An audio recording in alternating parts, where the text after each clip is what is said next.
London. October 26, 1863, a cold autumn evening. 12 football clubs gathered in a tavern called the Freemasons' Arms. Their mission was simple: to agree on a single set of rules that would define a game played across England for decades. That meeting lasted 6 hours, and in our world, it changed everything. But in this world, it never happened. Not because of war, not because of tragedy, because of a storm. A brutal October storm that flooded the streets of London that evening, making travel impossible. The meeting was postponed, and then forgotten, and then never rescheduled. The Football Association was never founded, the rules were never written. And the game that would one day unite 8 billion people died quietly in a puddle on a London street before it ever truly began. In the years that followed, football existed, but only barely. A chaotic, unregulated street game played by children in back alleys with no standardized rules, no organized leagues, no governing body to give it structure or legitimacy. Different cities played different versions. Different schools refused to agree. Without the FA, without a unified code, the game fractured and faded. By the turn of the 20th century, football was a footnote, a curiosity, a game that almost was. And the world, completely unaware of what it had lost, moved on. No World Cup was ever dreamed of. No FIFA was ever formed. No stadium was ever built to hold 100,000 people screaming the same name at the same moment. The entire architecture of the most powerful sports empire in human history simply never existed. And in its absence, the world did not stand still. It built something else entirely. This is the story of that world. A world that never knew the beautiful game and never knew what it was missing. Consider the numbers for a moment. 4 billion fans, 211 member nations, $43 billion generated by a single World Cup tournament. The most watched sporting event in human history, broadcast to every corner of the planet, in every language, on every screen. In this world, none of those numbers exist. FIFA was never founded because there was nothing to govern. The World Cup of 2026, the tournament that in our world was set to be hosted across 3 nations simultaneously, is in this world just another summer. Stadiums that were never built, tickets that were never sold, anthems that were never sung.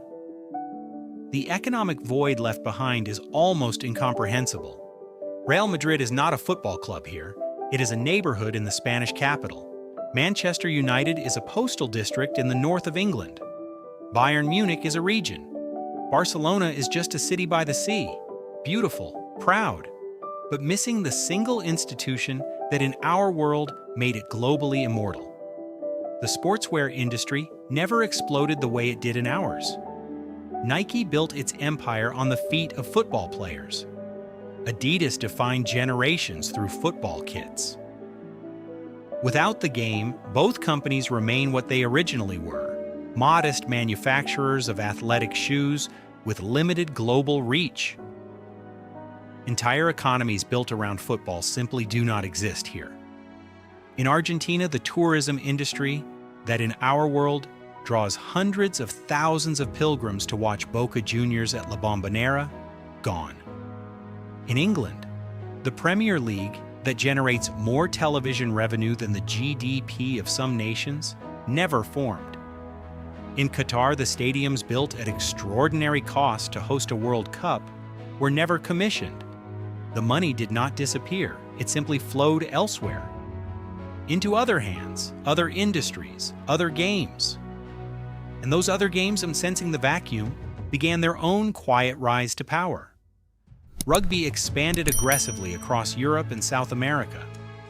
Cricket deepened its grip on South Asia and became something closer to a religion than a sport. Basketball, fueled by American cultural exports, spread faster and further than it ever did in our world, becoming the closest thing this world has to a universal sporting language. But none of them filled the void completely, because nothing was built to fill it. Football was not just an industry, it was an ecosystem, a complete and self-sustaining civilization built around a single ball, and without it, the world of sport is wealthier in some places, poorer in others, and everywhere just slightly emptier. They were born, all of them. Lionel Messi entered this world on June 24th, 1987, in a small city called Rosario, Argentina. Cristiano Ronaldo was born February 5th, 1985, on a small island in the Atlantic Ocean called Madeira. Kylian Mbappé arrived December 20th, 1998 in the suburbs of Paris. They breathed the same air, grew up under the same sun, carried the same extraordinary genetic gifts that in our world made them immortal.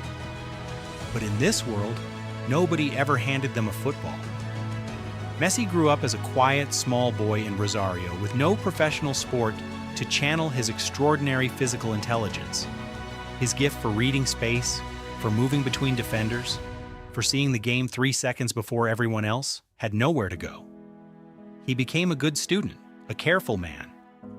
He works today in logistics management in Buenos Aires. He is completely unknown outside his neighborhood. Ronaldo's relentless obsession with perfection, that volcanic drive that in our world produced one of the greatest athletic careers in human history, found no stadium to contain it. He became a fitness instructor in Funchal. He is still disciplined, still intense, still the hardest working man in any room he enters. But the room is very small.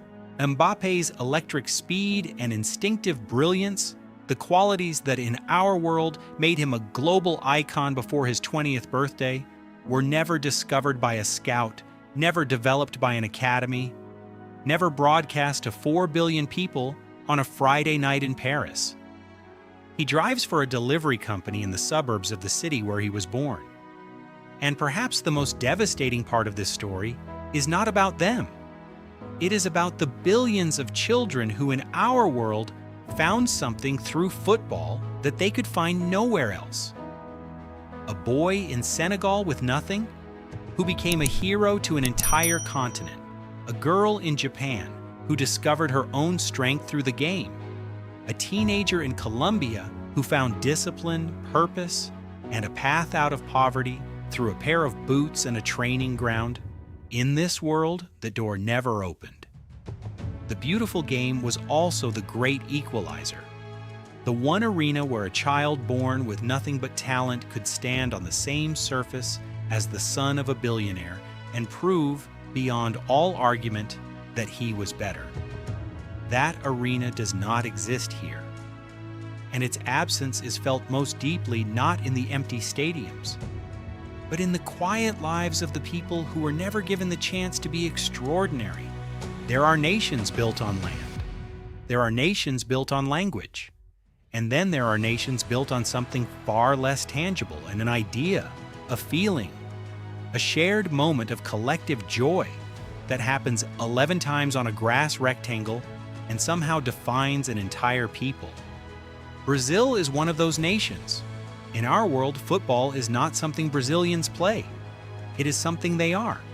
It flows through the culture like the Amazon flows through the continent, wide, unstoppable, defining everything it touches.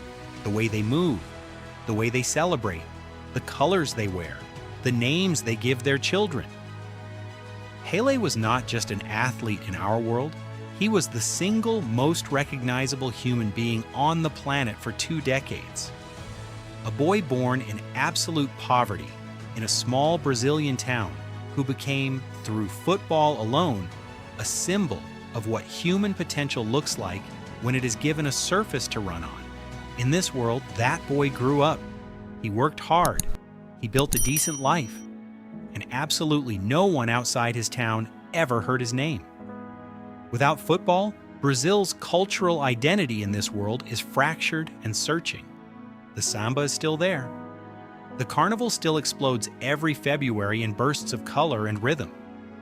But the single thread that in our world connected a fisherman in Recife to a banker in São Paulo to a child in a Rio favela, that shared language of the ball, simply does not exist.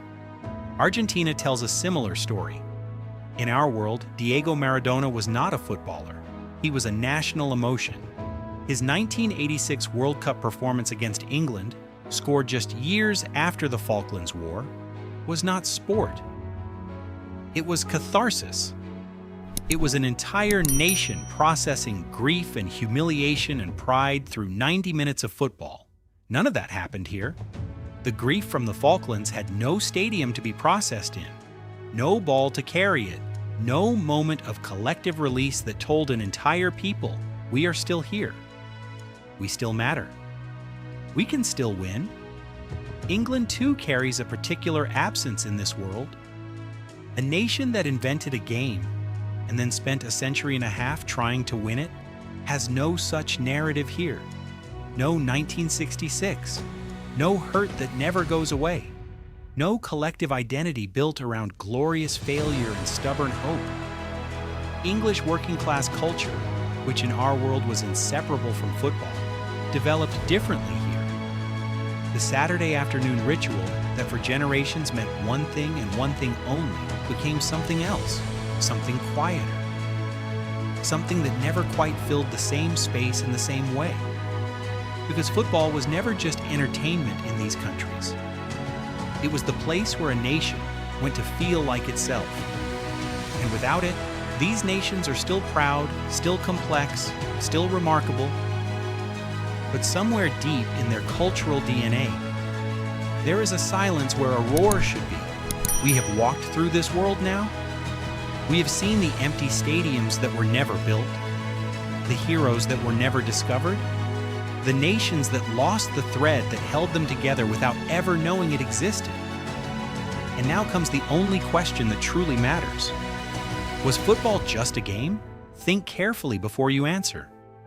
Because in our world, on any given Saturday, a fisherman in Senegal, and a businessman in Tokyo, and a child in Buenos Aires, and a grandfather in Madrid all stop what they are doing at exactly the same moment. They sit down, they watch, they hope, they suffer, they celebrate. They do not speak the same language. They do not share the same religion.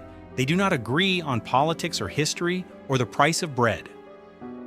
But for 90 minutes, they are the same person.